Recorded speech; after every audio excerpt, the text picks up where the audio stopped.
Frères et sœurs en Christ, bonjour.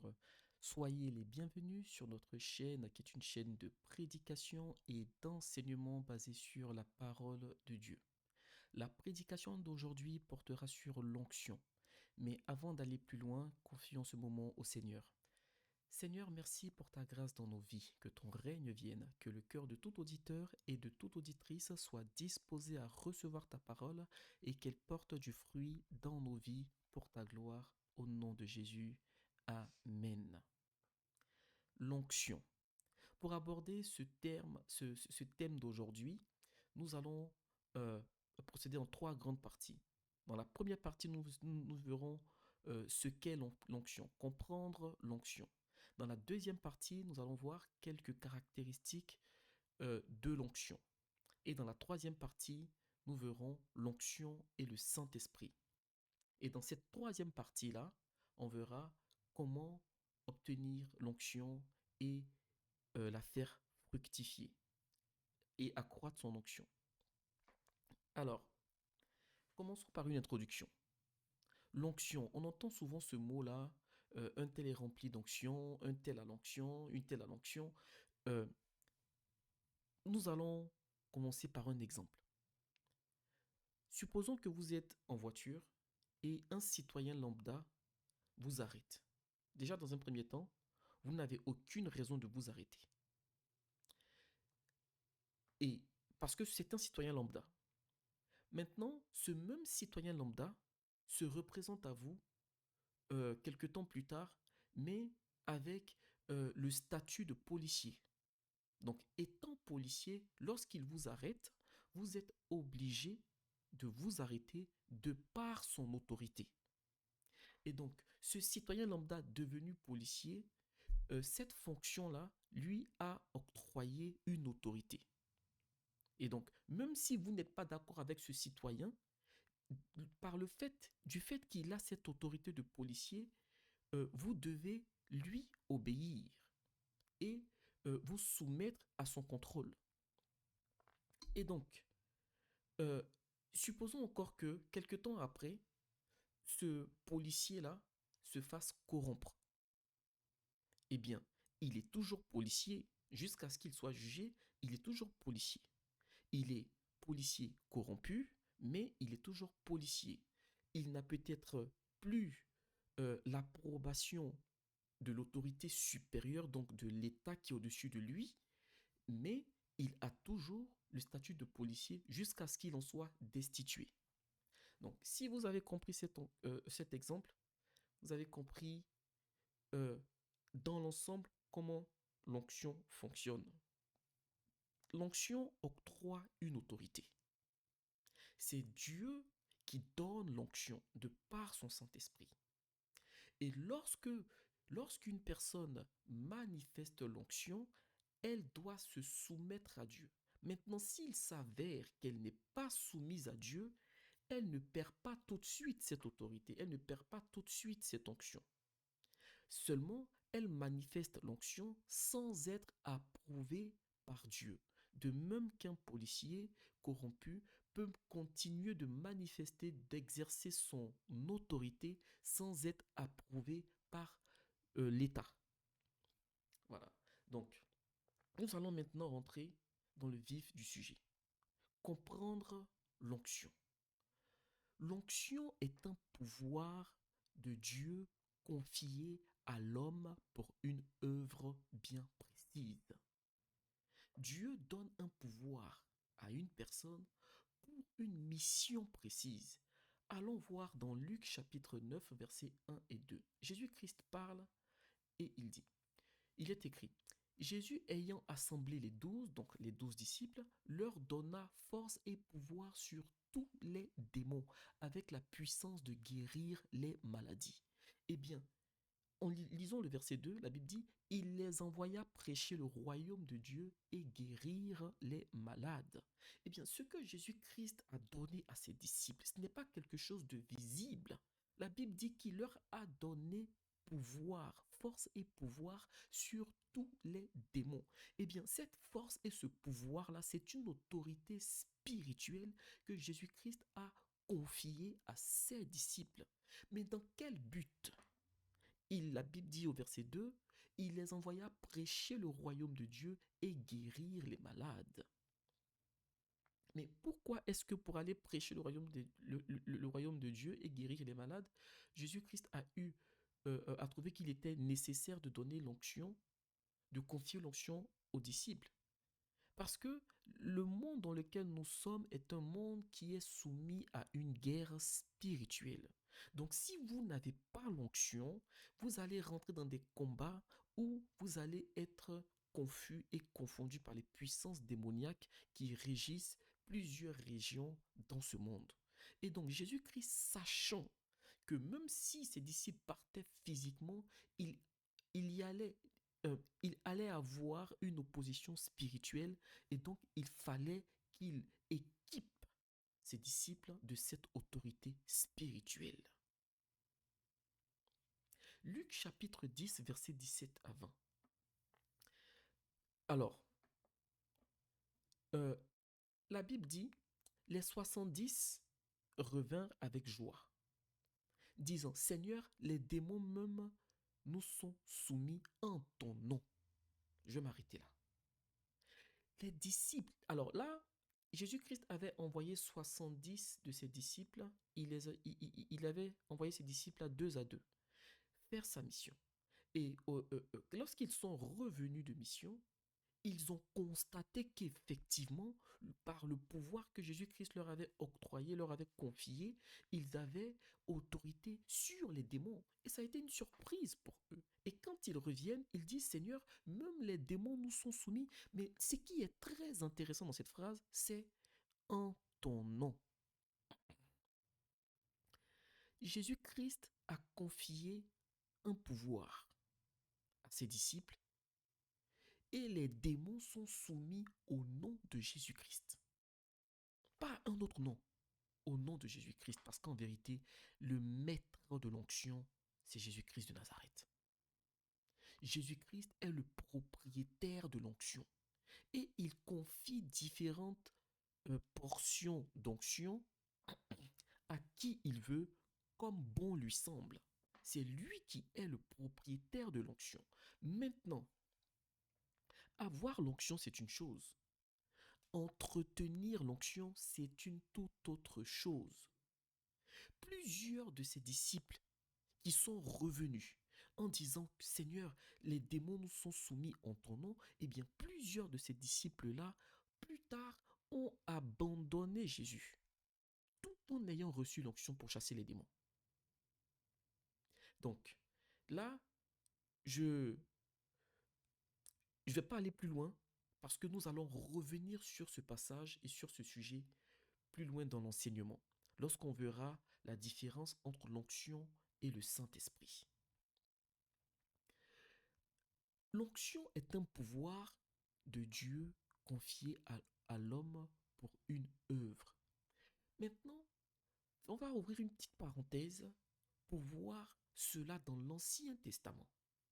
Dans l'Ancien Testament,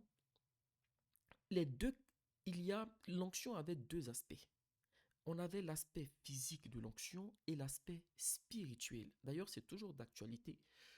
L'aspect physique de l'onction, c'était une huile d'olive qui était consacrée, sur laquelle euh, quelqu'un douin, quelqu'un qui lui-même consacré, avait prié. Donc Moïse avait une huile d'olive, Samuel avait une huile d'olive, parce que Samuel était consacré. Donc ce n'est pas n'importe qui a la possibilité de prier pour une huile pour qu'elle devienne une huile d'onction. Maintenant, nous, en tant qu'enfants de Dieu aujourd'hui chrétiens, nous avons la possibilité de prier. Mais restons dans l'Ancien Testament. Il fallait, si on s'appuie sur l'Ancien Testament, c'était des personnes consacrées qui pouvaient consacrer elles-mêmes une huile d'onction. Et l'huile d'onction, physiquement, c'était une huile d'olive pure. C'était l'aspect physique. Lorsqu'une personne était ointe de cette huile d'onction par un prophète ou par un sacrificateur, eh bien, cela signifiait que cette personne était choisie par Dieu pour une mission précise. il y a différents types d'onctions, mais on ne va pas rentrer dans ce détail pour l'instant. 1 Samuel chapitre 10 verset 1, il est écrit: Samuel prit une fiole d'huile qu'il répandit sur la tête de Saül. Donc Dieu avait envoyé Samuel oindre Saül parce que Saül devait être roi d'Israël. Dieu avait choisi Saül pour qu'il soit roi en Israël. Ensuite, 1 Samuel chapitre 15 verset 17, la Bible dit: Et l'Éternel ne t'a-t-il pas oint pour que tu sois roi sur Israël? Donc là, c'est Samuel qui est en train de parler. Parce que si on se remet un peu dans l'histoire, Saül n'avait pas été agréable à Dieu. Donc Dieu était entre guillemets fâché contre Saül. Et donc Samuel est venu donner des avertissements à Saül. Et Samuel a rappelé à Saül en disant: Mais Saül, lorsque tu étais petit à tes yeux, n'es-tu pas devenu le chef des tribus d'Israël? Et l'Éternel ne t'a-t-il pas oint pour que tu sois roi en Israël? Et donc, à quel moment l'Éternel a oint Saül? Lorsque Samuel a déversé la fiole d'huile sur la tête de Saül, ça a été le symbole physique, mais spirituellement, Dieu avait mis une puissance sur Saül pour qu'il règne en Israël. Seulement, Saül devait s'attacher à la parole de Dieu pour lui être agréable, chose qu'il n'a malheureusement pas faite. Lisons ensuite dans 1 Samuel chapitre 16, verset 13. Il est écrit: Samuel prit la corne d'huile et l'oignit au milieu de ses frères. Donc là, c'est Samuel qui a oint David. Ensuite, le passage continue en disant: L'Esprit de l'Éternel saisit David à partir de ce jour et dans la suite. Et bien là, on voit que Samuel a déversé l'huile physique sur David, mais spirituellement, le Saint-Esprit, l'Esprit de l'Éternel est descendu et a saisi David. Et donc là, on a David qui est devenu roi plus tard dans la suite, parce qu'il avait été oint d'une onction royale. Et je n'ai plus le passage en tête, mais David même le dit. David dit: Tu m'as oint d'une onction royale. Et donc c'était pour cet objectif-là. Donc Dieu ne donne pas l'onction en vain. Il y a une mission bien précise. Voilà. Donc, maintenant qu'on a vu que l'onction est un pouvoir que Dieu confie à une personne pour accomplir une mission bien précise, nous allons voir quelques caractéristiques de l'onction dans notre deuxième partie. Comment l'onction fonctionne? L'onction peut donner du courage. Lisons dans 1 Samuel chapitre 11, versets 5 à 6. On va lire juste le verset 6.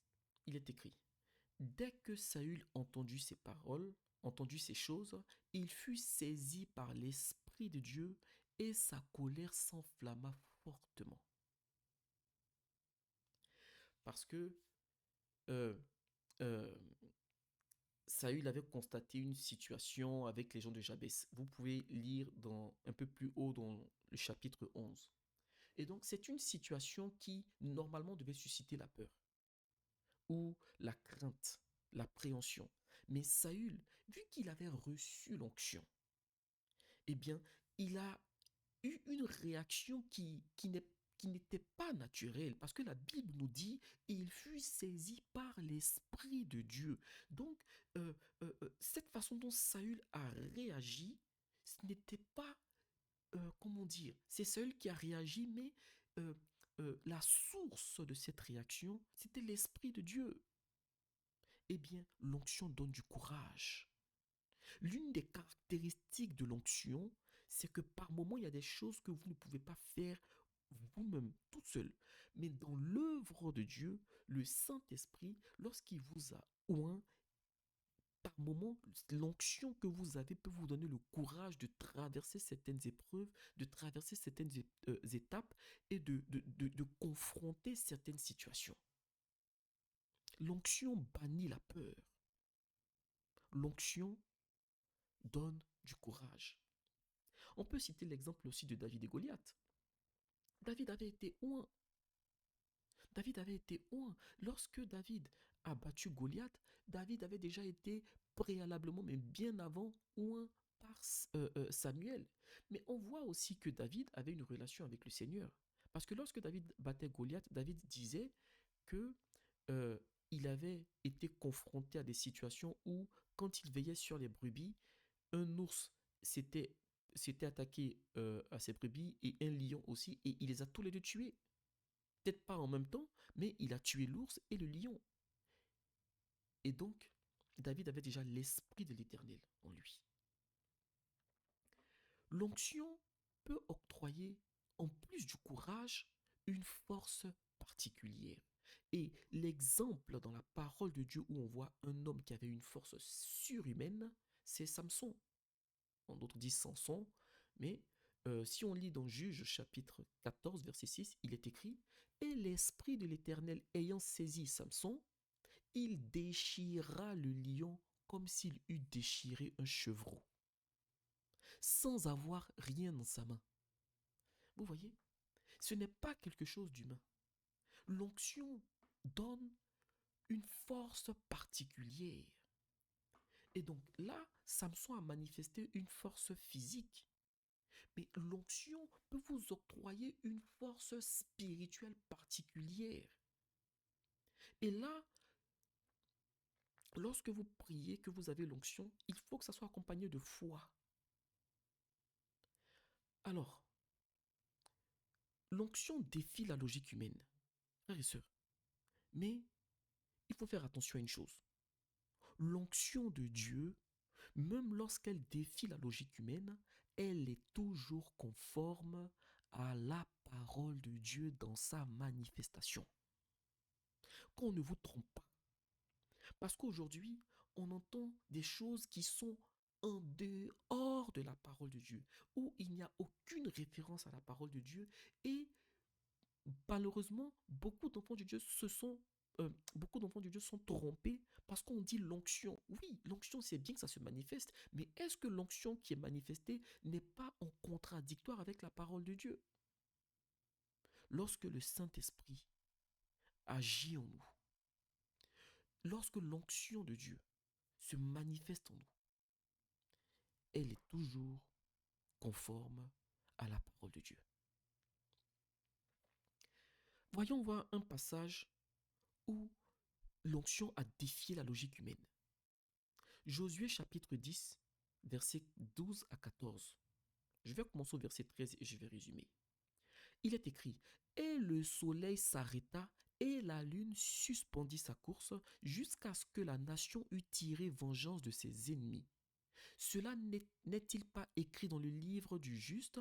Le soleil s'arrêta au milieu du ciel et ne se hâta point de se coucher presque tout un jour. Eh bien, dans cette histoire, qu'est-ce qui s'est passé? Le peuple d'Israël était en guerre contre les Amoréens. Et celui qui était à la tête du peuple d'Israël, c'était Josué, après la mort de Moïse. Et il s'est avéré que, au cours de la bataille, Josué a fait une prière. Et Josué a dit à l'Éternel: Nous sommes en train de combattre, mais permets que le soleil ne s'a- permets que le soleil s'arrête sur Gabaon. C'est-à-dire que nous savons que le soleil se lève à l'est et se couche à l'ouest. Eh bien, Josué a demandé à Dieu que le soleil ne se couche pas pendant qu'ils étaient en combat. Parce qu'il fallait qu'ils terminent le combat. Donc ils n'avaient pas les lampadaires avant ou autre. Donc Josué avait besoin du soleil. Et donc Josué a fait cette prière et il a dit: Soleil, arrête-toi sur Gabaon. Et la Bible nous dit, si vous croyez en la parole de Dieu, nous croyons à un Dieu qui n'est pas limité, nous croyons à un Dieu qui est tout puissant, et bien la Bible dit que le soleil s'est arrêté sur Gabaon. Tout un jour, le soleil ne s'est pas couché. Josué a manifesté l'onction. L'onction défie la logique humaine. Eh bien, là, j'ouvre une petite parenthèse. Dans le système solaire, ce n'est pas le Soleil qui tourne autour de la Terre. C'est la Terre qui tourne autour du Soleil environ 365 jours. Et pour faire un tour, la Terre tourne non seulement autour du Soleil, mais elle tourne aussi sur elle-même. Et donc, lorsque nous voyons le Soleil qui donne l'impression de se déplacer, ce n'est pas le Soleil qui bouge, c'est la Terre qui tourne. Et donc, lorsque Josué dit Soleil, arrête-toi sur Gabaon, en vérité, c'est comme si c'est la Terre qui s'est arrêtée. Mais au final, sa prière a été accomplie. Le Dieu qu'on sert, il est tellement puissant. Il est tellement puissant. Il nous donne l'onction pour une œuvre précise. Voyons voir un autre passage dans la parole de Dieu où l'onction a défié la logique humaine. 2 Rois chapitre 13 versets 20 à 21. Il est écrit: Élisée mourut et on l'enterra.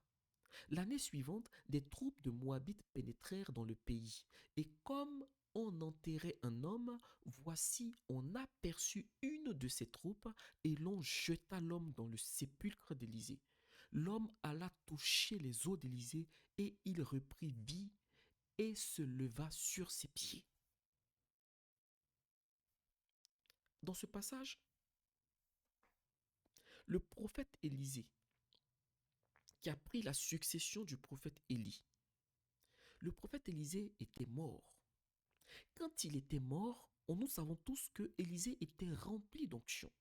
Élisée, après sa mort, il a été mis dans un sépulcre. Des jours sont passés, une période est passée, et il ne restait plus que ses os. C'est ce qui est écrit, il ne restait plus que ses os. Et donc, il est arrivé qu'un jour, des Moabites, des troupes de Moabites sont rentrées dans le pays. Et donc, il y a un homme qui était mort. Et cet homme-là, il était en train d'être transporté certainement pour aller être mis aussi dans un sépulcre.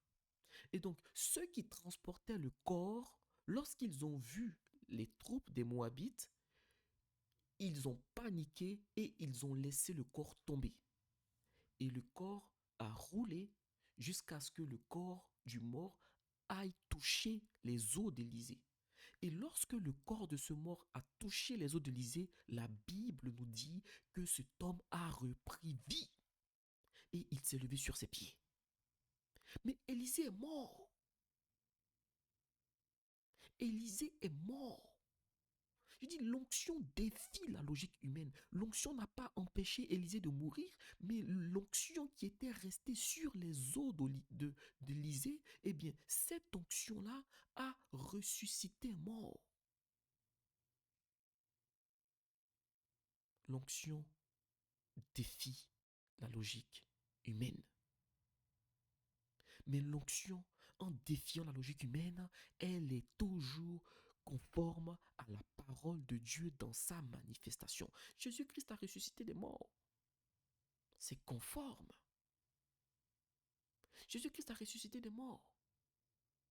Ressusciter des morts, ce n'est pas une délivrance. Lorsque vous voulez ressusciter quelqu'un qui est décédé, déjà, il faut que le Seigneur vous approuve. Ce n'est pas les cris qu'il faut. Ce n'est pas hurler qu'il faut. C'est l'onction. L'onction ne fait pas de bruit. Mais quand elle se manifeste, ceux qui voient la manifestation de l'onction, leur logique est défiée. Leur compréhension est troublée. La plupart du temps. Alors, voyons voir l'une des caractéristiques de l'onction euh, qui, qui est quand même assez particulière. Dans l'Ancien Testament, Dieu nous montrait déjà un aspect, un caractère dangereux que possède l'onction. Voyons les passages suivants. Exode chapitre 29, verset 21.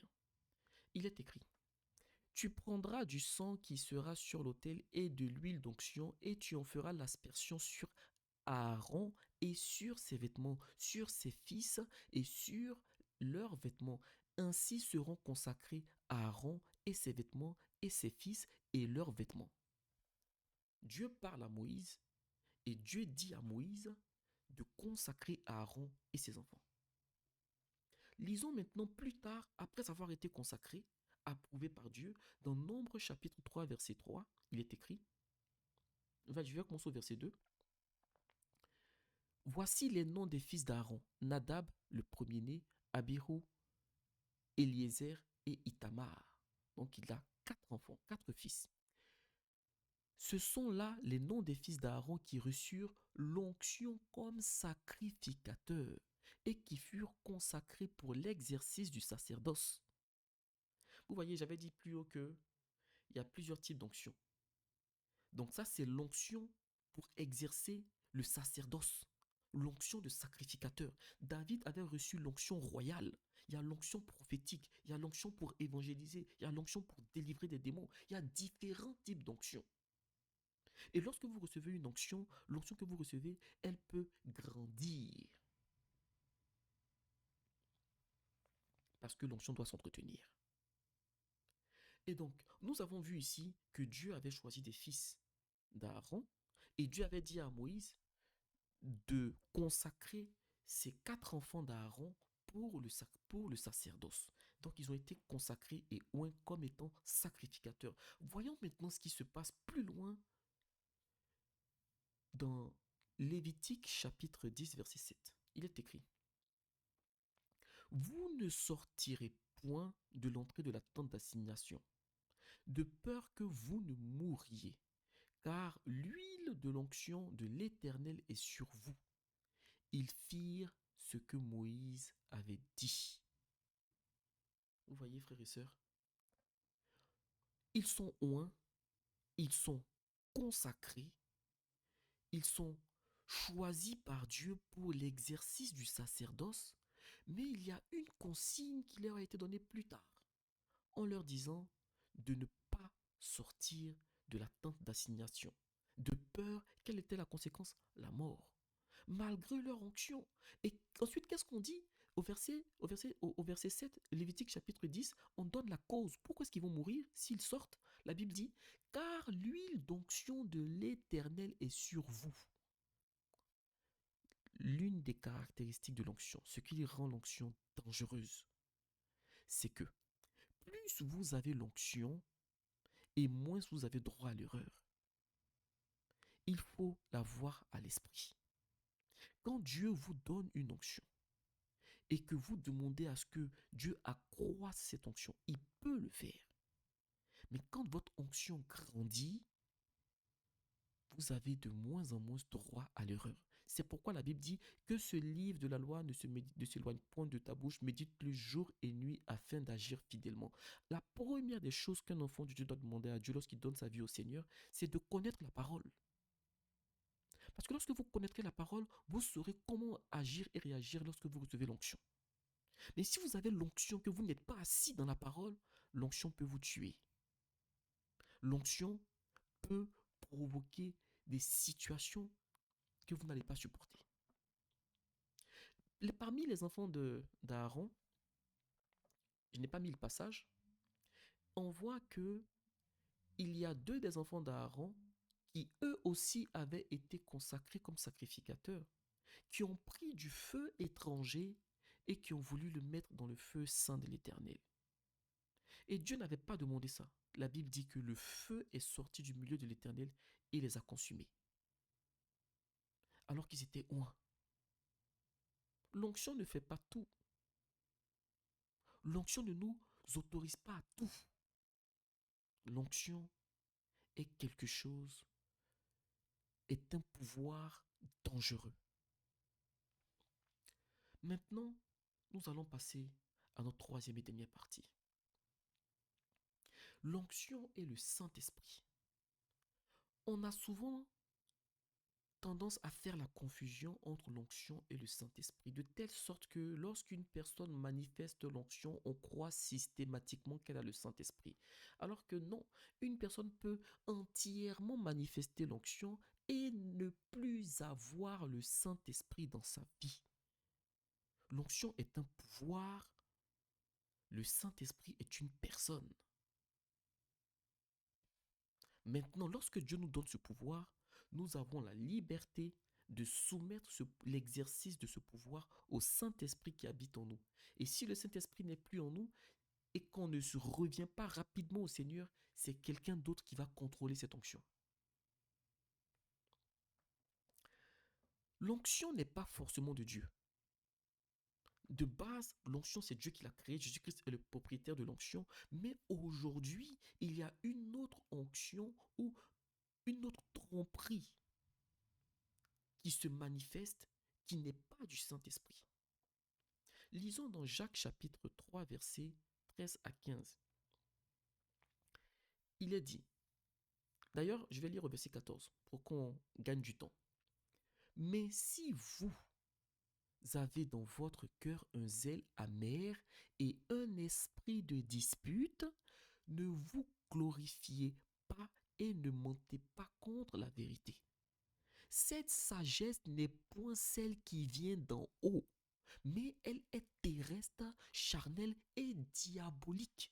Donc là, l'apôtre est en train de parler à l'église. Et il dit, même si vous manifestez du zèle, le zèle que vous manifestez, s'il est amer et que vous avez en vous un esprit de dispute, sachez que ce qui vous agite, ce n'est pas le Saint-Esprit. Cette sagesse qui vous agite, ce n'est pas celle qui vient d'en haut, mais c'est celle qui est terrestre. Et celle qui est sur la terre, elle est charnelle et elle est diabolique. Ça veut dire que ce qui est derrière, c'est le diable. Vous pouvez manifester une onction. Et cette onction-là, si vous n'êtes pas soumis à la parole, le diable va s'en servir. Lisons encore 2 Thessaloniciens chapitre 2, versets 9 à 10. La parole de Dieu nous dit ceci. L'apparition de cet impie se fera par la puissance de Satan. Vous voyez? Par la puissance de Satan. Avec toutes sortes de miracles, de signes et de prodiges mensongers. Et avec toutes les séductions de l'iniquité pour ceux qui périssent parce qu'ils n'ont pas reçu l'amour de la vérité pour être sauvés. Donc, vous voyez, frères et sœurs, si vous voyez une personne faire un miracle, vous dites, par exemple, ah ben il a l'onction, oh, le Seigneur est avec lui. Non, pas forcément. Parce que ce passage qu'on vient de lire nous dit que l'impie, l'antichrist, lorsqu'il va venir, aujourd'hui, il y a de faux prophètes. La puissance de l'ennemi, elle est à l'œuvre. Et ça ne date pas d'aujourd'hui. La parole de Dieu nous dit, 2 Thessaloniciens chapitre 2, verset 9, que l'apparition de cet impie se fera par la puissance de Satan. Et qu'est-ce qui suit ensuite? Avec toutes sortes de miracles. Oui, le diable fait des miracles aussi. Mais ce sont des prodiges mensongers, parce que derrière, c'est pour séduire et tromper. C'est pourquoi lorsque vous voyez un miracle, ne condamnez pas, ne jugez pas. En tout cas, ce que je veux dire, ne condamnez pas la personne. Priez pour que le Seigneur vous révèle. Maintenant, lorsque vous voyez un miracle manifesté en contradiction avec la parole de Dieu, n'y allez pas. N'y allez pas. C'est pourquoi il faut connaître la parole de Dieu. Dieu est celui qui donne la bonne onction, l'onction sainte. Et la parole de Dieu nous le montre. Mais même lorsque Dieu nous donne la bonne onction, nous devons la garder en étant agréable au Saint-Esprit. Lisons dans 1 Jean chapitre 2, verset 27. Il est écrit, pour vous, l'onction que vous avez reçue de lui demeure en vous. Et vous n'avez pas besoin qu'on vous enseigne, mais comme son onction vous enseigne toutes choses et qu'elle est véritable et qu'elle n'est point un mensonge, demeurez en lui selon les enseignements qu'elle vous a donnés. Il y a l'onction d'enseignement. Lorsque le Saint-Esprit nous enseigne, c'est par aussi l'onction. L'onction, c'est un pouvoir qui fait beaucoup de choses. 1 Jean chapitre 2 verset 20, il est écrit, vous avez reçu l'onction de la part de celui qui est saint et vous avez tous de la connaissance. Vous voyez, pourquoi la Bible ne nous dit pas, vous avez reçu de l'onction de la part de celui qui est amour? Lorsqu'on reçoit l'onction, ce que Dieu attend de nous, c'est la sanctification. C'est pourquoi il dit, vous avez reçu l'onction de la part de celui qui est saint. Parce que si vous faites l'erreur d'avoir l'onction et de ne pas vivre dans la sanctification, vous ouvrez la porte encore une fois à l'ennemi qui viendra contrôler cette onction. La sanctification garde le Saint-Esprit à nos côtés. Alors, aujourd'hui, quand je parlais, je disais que David a reçu l'onction royale. Très bien. Mais à notre temps aujourd'hui, lorsque Dieu nous donne l'onction par son Saint-Esprit, pourquoi Dieu le fait? Nous sommes tous chrétiens. Lisons dans Ésaïe chapitre 10, verset 27. Il y a une particularité de l'onction que je l'ai volontairement mis dans, dans cette partie-là, mais ça, c'est une caractéristique, parce que ça va avec le Saint-Esprit. Il est écrit, Ésaïe chapitre 10, verset 27. En ce jour, son fardeau sera ôté de dessus ton épaule, et son joug de dessus ton cou, et la graisse fera éclater le joug. C'est cette dernière phrase-là sur laquelle je veux qu'on s'attarde. Et son joug de dessus ton cou, et la graisse fera éclater le joug. La graisse fera éclater le joug. Ça, c'est la version Louis II. Dans la version Darby, il est écrit « Et le joug sera détruit à cause de l'onction ». Dans la version Martin, il est écrit « Et le joug sera rompu à cause de l'onction ». Donc, ce que Louis II, 21 ici, appelle la graisse, parce que l'huile est gras. C'est pourquoi il parle de graisse. Mais ça fait référence à l'onction. Maintenant, cette caractéristique-là est l'une des plus mystérieuses de l'onction. L'onction brise le joug. Mais qu'est-ce que le joug? Le joug, c'est un fardeau. Le joug, c'est un fardeau. Aujourd'hui, où nous parlons, il y a des personnes qui sont à Christ, qui sont venus, qui ont donné leur vie à Dieu, mais qui ont besoin de délivrance. Il y a des gens qui sont dans des familles avec j'allais dire un héritage, mais des héritages lourds.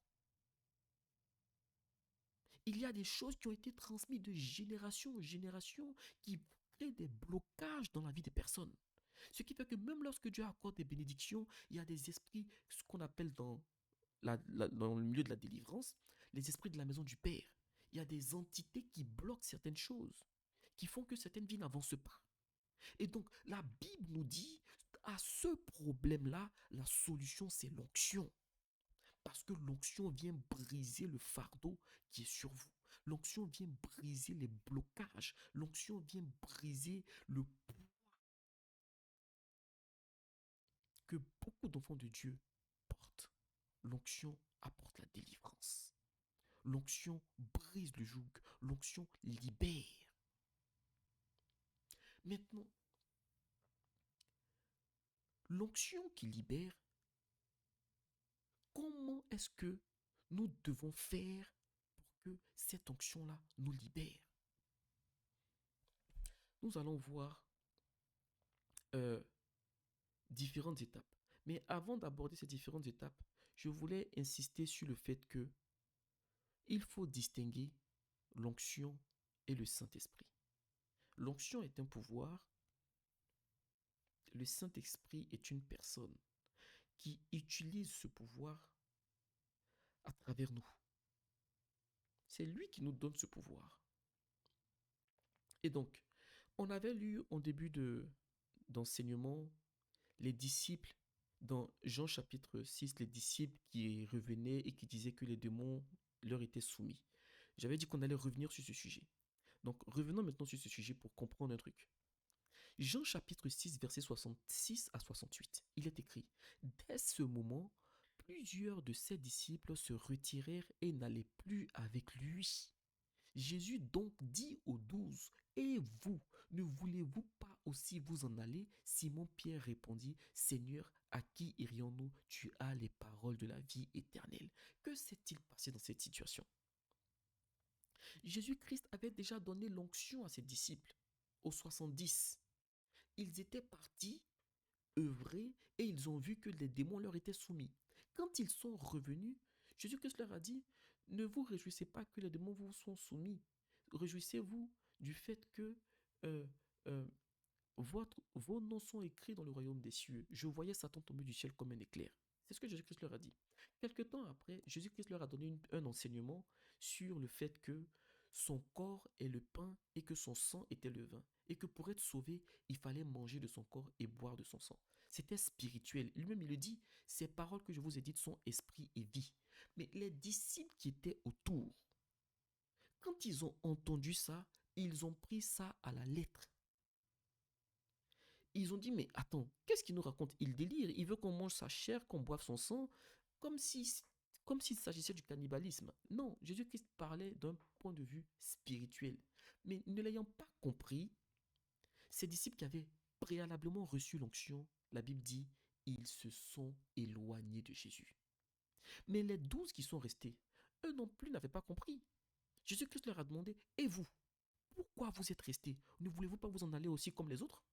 C'est là que Pierre a dit, à qui irions-nous? Tu as les paroles de la vie éternelle. C'est la position que le chrétien doit avoir. Parce qu'il arrive des moments où, en tant qu'enfant de Dieu, nous pouvons être confrontés à des situations. Et ça peut être même Dieu lui-même qui va nous faire passer des épreuves où les choses vont nous dépasser.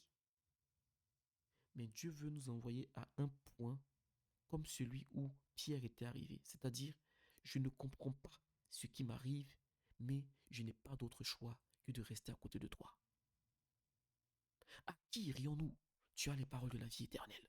Les autres sont partis, ils n'ont pas compris, ils sont partis. Oui, il y a un filtre que Jésus-Christ fait. Et même aujourd'hui, ça continue. Lorsque nous nous donnons notre vie à Christ, il nous avait avertis, il nous a dit, si nous voulons sauver notre vie, nous allons la perdre. Mais si nous la perdons à cause de lui, nous la retrouverons. Et donc, c'est des choses qui peuvent arriver. Jésus-Christ doit être la seule option de notre vie. Ces disciples qui sont partis, ils avaient reçu l'onction. Jésus-Christ ne leur a pas repris l'onction. Mais lorsqu'ils sont partis, la Bible dit, Dieu ne se répand pas de ses dons. L'onction, c'est un don. Ils ne sont plus avec Jésus. Mais quand ils vont aller prier pour des gens, ils vont voir que certaines personnes sont guéries. Parce que l'onction peut se manifester et puis le Saint-Esprit n'est plus avec vous. Seulement, l'onction ne va pas croître. Et elle peut finir par s'éteindre ou par s'assécher. Lisons encore un autre passage qui vient confirmer cela.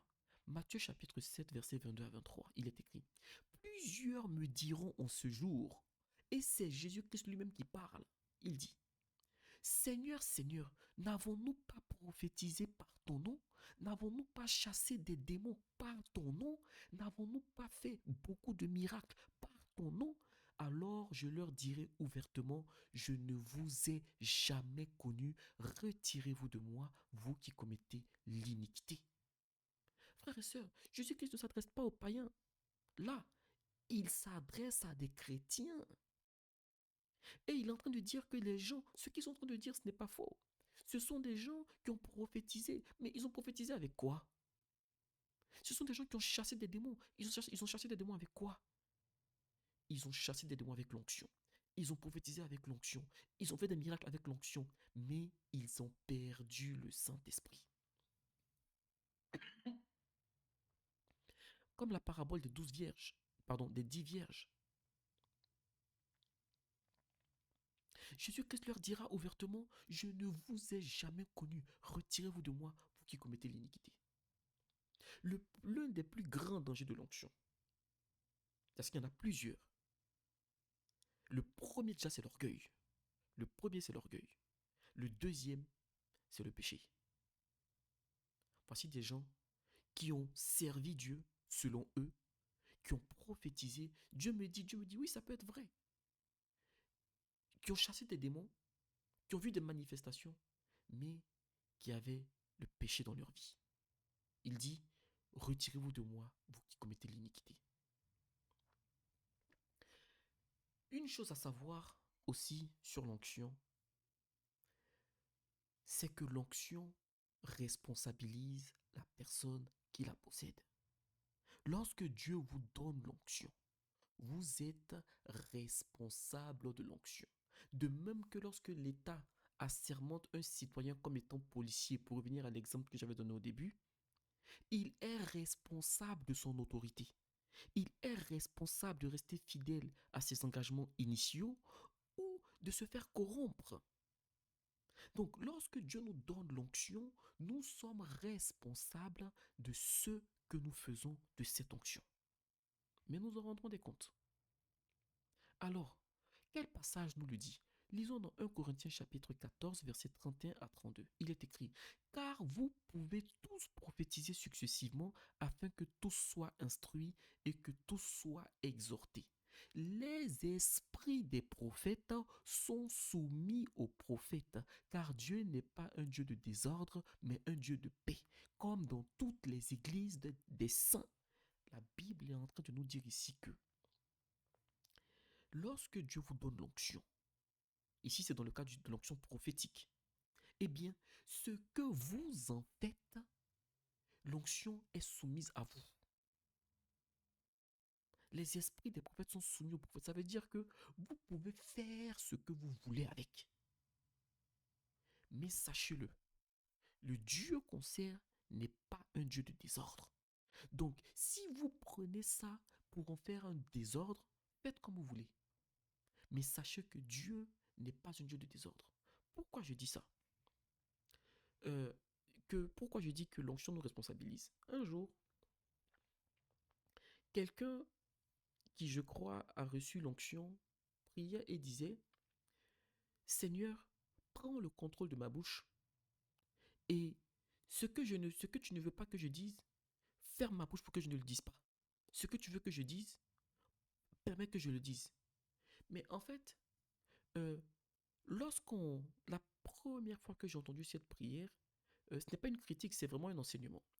Euh, la première fois que j'ai entendu cette prière, je me suis dit, waouh, ça c'est très spirituel. Mais en fait, lorsqu'on regarde dans le détail, Dieu nous rend responsables.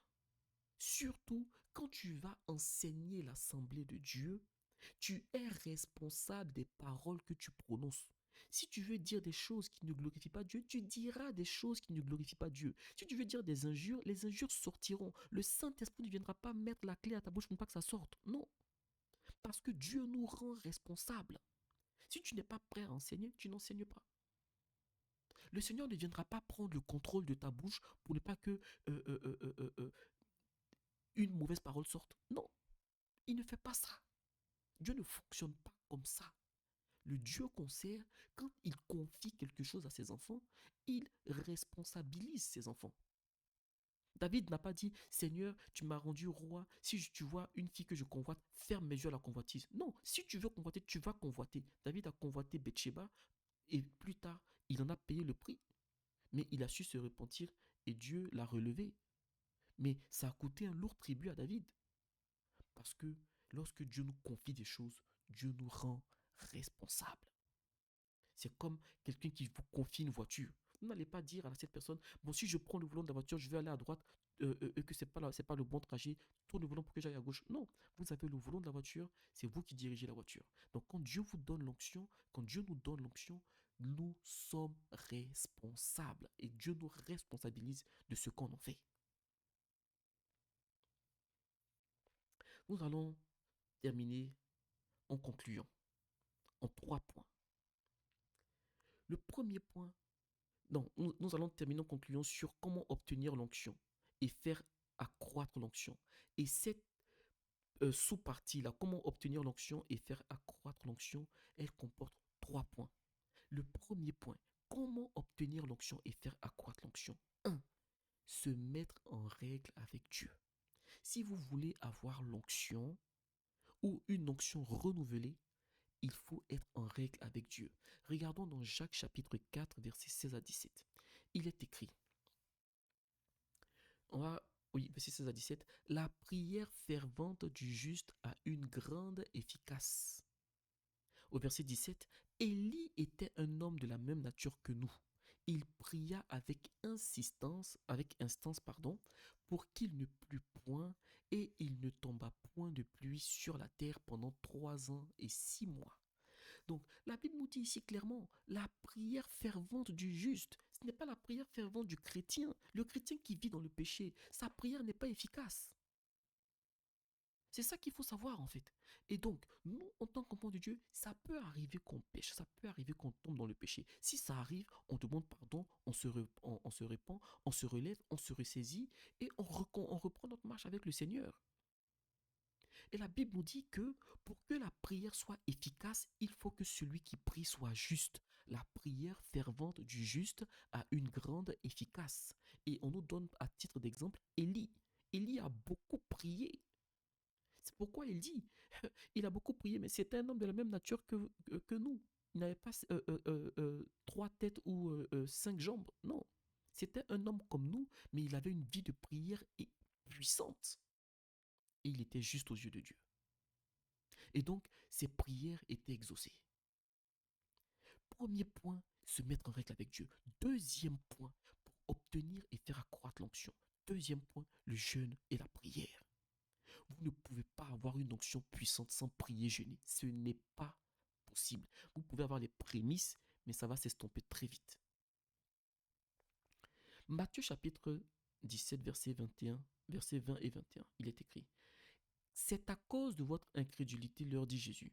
Je vous le dis en vérité, si vous aviez de la foi comme un grain de sénévé, vous diriez à cette montagne, transporte-toi d'ici, là, et elle se transporterait. Rien ne vous serait impossible. Verset 21. Mais cette sorte de démon ne sort que par le jeûne et la prière, ou par la prière et par le jeûne. Donc ici, pour se remettre dans l'histoire, Jésus-Christ, bien qu'il ait déjà préalablement donné le pouvoir à ses disciples sur les puissances des ténèbres, ils ont été confrontés à un cas où ils n'ont pas pu réaliser une délivrance. Et donc, malgré qu'ils avaient quand même l'onction, qu'est-ce que ça nous enseigne? L'onction, elle grandit. Si vous avez une onction de niveau 10, par exemple, vous pouvez chasser un certain type de démons. Il y a des démons pour les chasser, il vous faut qu'une onction de niveau 20. C'est un exemple. Si on peut mettre ça sur une échelle, par exemple. Eh bien, il y a des démons pour les chasser, il vous faut une onction puissante. Mais cette onction-là, vous les aurez par le jeûne et la prière. C'est pourquoi Jésus-Christ dit, cette sorte de démon ne sort que par le jeûne et la prière. Pourquoi? Parce que la prière vous fait grandir spirituellement. Le jeûne tue l'homme physique et le jeûne fait grandir l'homme spirituel. Et il y a certains démons, pour les chasser, vous devez être terriblement spirituel. Quand on dit que l'onction brise le joug, il y a des jougs pour les briser, il vous faut une onction puissante. Et ça, c'est le jeûne et la prière. C'est le jeûne et la prière. Deuxième point, le jeûne et la prière. Troisième point, ne pas attrister le Saint-Esprit. Si vous voulez faire grandir l'onction en vous, veillez à ne pas attrister le Saint-Esprit. Veillons à ne pas attrister le Saint-Esprit. Et si par un concours de circonstances on l'attriste, revenons rapidement demander pardon. S'il veut nous punir, il nous punira. Mais comme David a prié, ne me punis pas dans ta colère. Mais revenons, ne rétrogradons pas. Éphésiens chapitre 4, verset 30, il est écrit: n'attristez pas le Saint-Esprit de Dieu par lequel vous avez été scellés pour le jour de la rédemption. Alléluia. Que le Seigneur vous bénisse. Nous allons prier pour la fin, avec un bref rappel de la dernière partie. Pour obtenir, maintenir et faire accroître l'onction, il faut se mettre en règle avec Dieu, car la Bible dit que la prière fervente du juste est d'une grande efficace. Deuxième étape, jeûner et prier énormément. Parce qu'il y a des types de démons, il y a des types de situations qui ne pourront être décantés que par le jeûne et la prière. Et enfin, ne pas attrister le Saint-Esprit. Alléluia. Nous arrivons à la fin de notre enseignement. Que le Seigneur vous bénisse. Nous prions pour la fin. Seigneur, merci pour ta grâce dans nos vies. Que ton règne vienne. Que le cœur des personnes qui ont entendu ces enseignements, Seigneur, soit touché. Que ta parole soit semée dans leur cœur et qu'elle porte du fruit pour ta gloire. Et que toute œuvre des ténèbres soit détruite et vouée à l'échec. Dans le nom puissant de Jésus-Christ. Amen.